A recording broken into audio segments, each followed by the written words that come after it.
Welcome to Hanging Out with Robert, that's me. This video contains things that I encounter throughout the day. If for some reason I complete a task and you would like to see the details, you can click on the link in the description area below. This video also contains tips and tricks that I learned throughout the years. I plan on leaving this video accessible for about 30 days. After that, you can view it through my Patreon account. Thank you very much for watching. Kicking off the day with a rainbow. It's gonna be a wonderful day, folks. Stayed at an Airbnb in my short trip to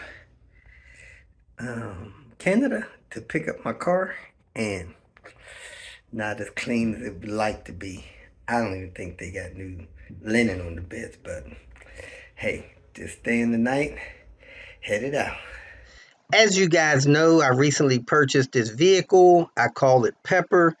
I had it shipped home from Arizona, and I was only able to get plates on it. I drove it one day, didn't have a chance to check it out. When I purchased the car, somebody had done a cylinder head on it just a couple hundred miles before I purchased it. Had a turbo put on, had other performance mods put on. This car has had, I guess, a lot put into it before I bought it. But once it got to Cincinnati, I did not have time to check it out and look it over.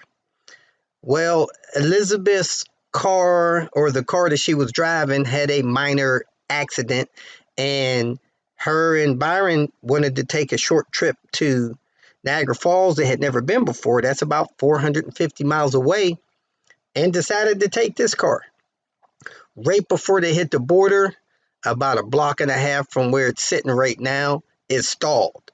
They tried to start it several times, couldn't get it started. They pushed it into this, I guess, closed gas station, converted to a little mechanic shop, and tried to get it started that night. Couldn't. Assumed or determined that it wasn't getting spark. The next day, they tried to get it started, couldn't get it started. So, as in yesterday's video, I said I was headed up here to try to rescue this vehicle, and that's where we are right now, trying to figure out why this car quit running. Here we go, folks, where they pushed Pepper when it quit running. Right there, into the street is the Canadian border. Down at that last traffic light. See if we can get this thing running. We're going to start off with scanning the code. The 2 days prior, the mechanic at this shop here did not scan the codes. Byron checked for fuel pressure. He had fuel at the rail. The mechanic was kind of glancing over his shoulder and told him, if you got fuel, you must not have spark. That's probably why the car's not starting and running. Again, he was not employed to work on the car, so he really didn't get involved and did not scan the codes, which would have been nice, but no big deal. We have 3 codes, folks. We got an AC pressure code, long-term idle air trim code, and a CPM sensor code. I think that's the cam position. And permanent fault, signal faulty, P0340. My buddy up here gave me one of these sensors. However, that sensor is a little hard to get to with this air tube in the way. Might have to pull this. Let's see. Hate pulling air boxes out, but gonna have to do it to get this out of here. I'm gonna remove this air box top, unplug the mass airflow sensor. I'm gonna undo this clamp right here, then try to reach under there and get the cam position sensor. All right, we got everything back together. He's gonna try to fire it up. See how we're doing.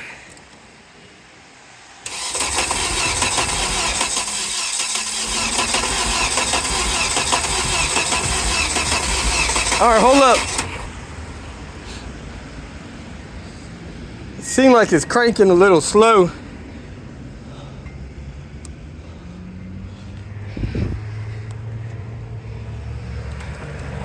Hold the gas pedal all the way down and crank it again. All right, let go. I got to see if we got spark, because we're running low on battery juice. Swap the cam sensor, no spark. Swap the ignition coil, still no spark. Mess with the battery cable, still no spark. So we moved the old cam sensor over to my car, fired right up. I also tried a spare computer that I had in my car, and still no spark. So I'm going to pull the timing belt cover because it does look a little dislodged, and see if the timing belt is intact, because if the timing's off far enough, it'll kill spark. It doesn't sound like it has compression, so hopefully that's not it. These are interference engines installed in these cars, so if it jumped time, it likely damaged the engine with valve to piston contact.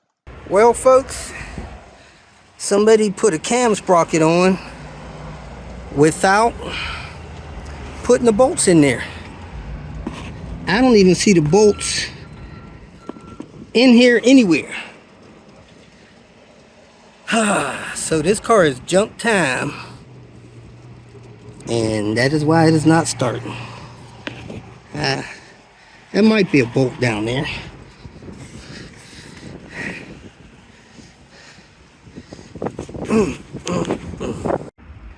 I found a couple of the screws sheared off down in the bottom of the timing belt area. So whoever put this cylinder head on, or these cam sprockets, probably over torqued these bolts. It does seem like there's some wear in here where it was coming loose or broke off, and all three screws came out of this cam gear, and that's why the car stopped running. So I'm going to try to get these screws out of there if they're in there, and see if the car will start. That'll be a miracle. A little bit more discovery. The belt was walking into the engine side of the inner cover, chewing into the inner cover, and I guess that's a spot where probably a screw hit the belt as they fell out. So I'm going to take the cam sensor back off of the back of the cam so that I can see the orientation of the cam in the head. And I don't know if the crank is on the mark yet, but I'm gonna put the crank on the mark. My thought here is that the timing belt is still intact. So if I put the crank on the mark, this intake cam and the exhaust cam should go on the mark, even though the cam inside the head is not turning. At least I'll have the crank and the intake cam properly aligned. And once the crank is properly aligned, I could turn that cam inside the head to get that exhaust cam timing aligned after I take this sprocket off. But I want to get the crank and the intake cam aligned before I take this sprocket off, because that's my best chance of recovering from this exhaust cam situation. So I drilled a little hole in the screw, and I was able to slowly turn it out. Probably took me an hour to get that second screw out. Now I'm working on the third one. Broke the drill bit off, broke my little screwdriver off, but the hole is still clear, so I'm able to get it in there, and it's turning out. I've sprayed it several times with the PB blaster. So let me get this last screw out, line up the timing on this thing, put the belt back on, and see if it'll run. Whenever the crank is on the mark, you can turn the cams in the head 360 degrees. You could turn them all the way around without any valve contact to the pistons. So I got the crank on the mark. The intake cam should be timed right. I've been turning this exhaust cam around a little bit so I could get these broken off screws in there, drilled a little hole in there and turning them out. And once I get this last screw out of this cam, I'm going to go to the back of the cam and align the timing to where it should be, and then I'm going to put this cam sprocket back on. Fortunate for me, I had a few screws in my hardware stash to get this sprocket back on. My guess is one cylinder has busted valves. I'll drive this thing home with 4 cylinders. I'll drive it home with 3. I have the last screw just about out, so now I'm gonna set up the timing. And on the back of this head, the center of this disc should be at like the maybe 4 o'clock position, 5 o'clock position. So I'm gonna turn the cam around in the head. It should not touch any valves because the crank is on time. And then I can start putting this back together. I'm gonna turn the cam with this screwdriver like this and go back there and see. Now you see that one, you got a triangle pointing down. This one should be a triangle pointing up. So this one will probably be at 12 o'clock position. Let me go back there and see how close I am. Yeah, I still need to go some more. So I'm gonna turn this until this last screw is in the 12 o'clock position, and that disc should be in the proper orientation. A little bit more and I'll be good to go.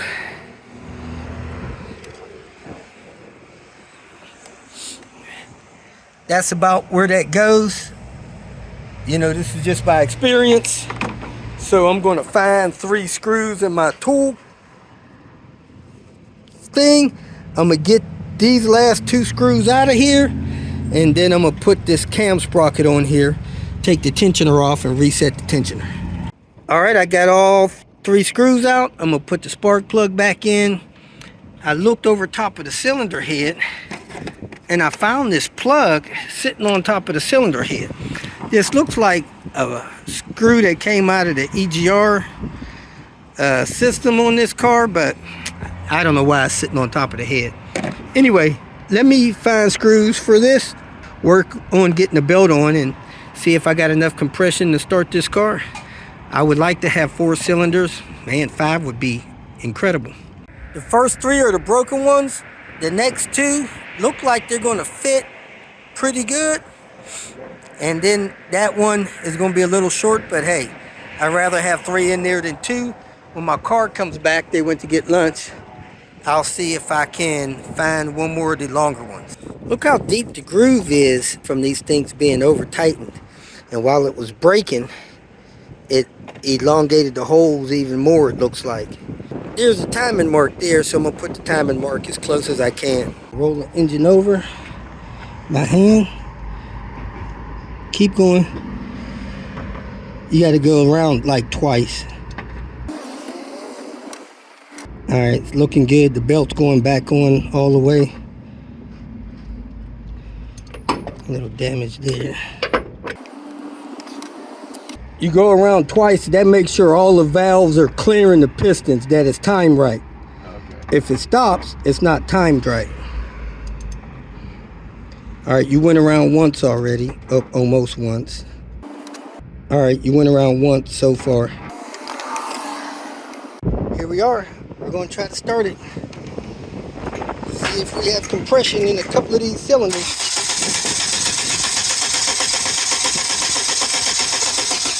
Alright, hold up.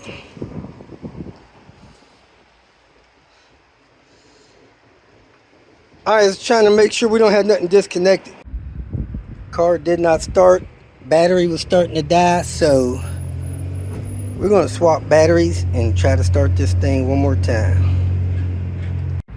And that doesn't look good. I guess that's the spot I already had. Alright, go ahead.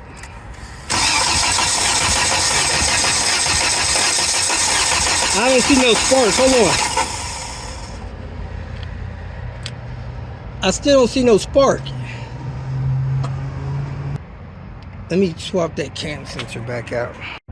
this vehicle has a tunable computer in it, and I think I bumped it and switched it into program mode when I put it in, because I went inside, turned the key on, and the RPMs jumped up to 700, which is an indication that it's in the program mode. So I'm gonna screw that back in, assuming we'll have spark now, try to start it again. If it doesn't start, we'll pull that plug and check for spark again. Here we go again, try to start it again. Woo!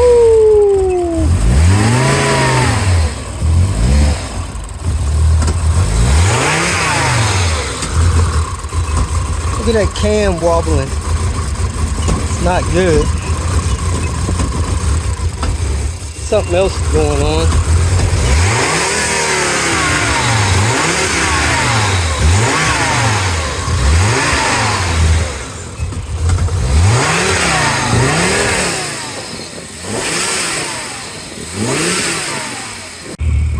It is now idling. Cam sprocket bouncing around a little bit. Timing belt walking back and forth. But I think it'll run. The timing belt is actually damaged in 2 places, but it's only like 50% or less of the timing belt. It's the outer half of the timing belt, not the inner half. So I think we'll be fine driving the car home. Fingers crossed. I checked every parts store in the Buffalo, New York area, and none of them had a timing belt in stock. I would have had to wait another day to get a new timing belt. It doesn't feel like it's misfiring, so we might not have any valve damage, but we're going to go ahead and put this thing back together. Oh, this might be our problem. Mass airflow sensor was unplugged. Try to start it now. Turn the key off first, then try to start it.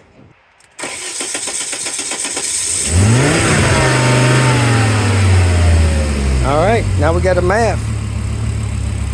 Man, it sounds pretty good. I might just need to replace that cam sprocket and we might be okay. We're gonna take it easy on the ride back to Cincinnati. We won't keep it under 100 and only race Priuses. So let me finish buckling it up and we're gonna get out of here. Got it all back together. It is running. We're going to drive it back to Cincinnati. 450 miles. Hopefully this beat up timing belt and beat up cam sprockets won't cause us any issues. Well folks, there it is.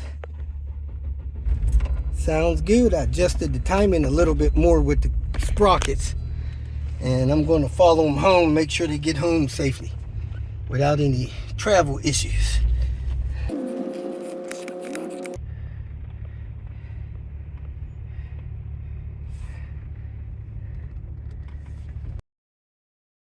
Here we go, folks. Busted timing belt and all. The car actually stalled where you see this red Jeep. Beautiful view. Going back to Cincinnati along the river. Hopefully they're not going the long way. There it is, folks. Rolling down the interstate. Half a timing belt and all. Whoop, whoop.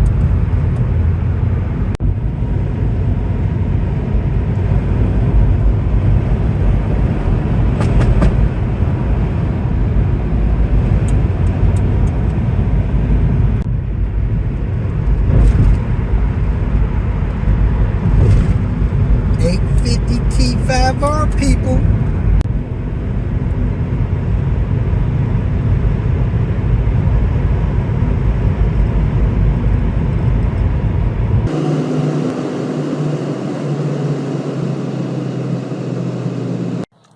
feel that this information was useful, please like it and share it with your social media friends.